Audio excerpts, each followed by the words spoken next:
Welcome back to my channel. Curry leaves storage చూపిస్తున్నాను. ఈ curry leaves అనేవి ముందుగా కడిగేసాను. దీనిలో కొంచెం వాటర్ యాడ్ చేశాను. ఇలా ఒక్కొక్కటి రెండు అన్నిట్లో ఇలా పెట్టుకోవాలి. మళ్ళీ కొంచెం వాటర్ యాడ్ చేస్తున్నాను అన్నిటికీ.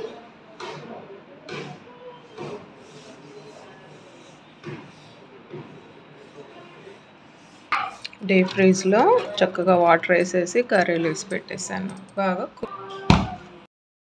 ఐస్ క్యూబ్స్ కంప్లీట్గా అయినప్పుడు కరివేపాకు కావాలన్నప్పుడు ఇలా వాటర్లో యాడ్ చేసుకుంటే ఒక 5 minutesలోనే మన కరివేపాకు ఫ్రెష్గా వస్తుంది.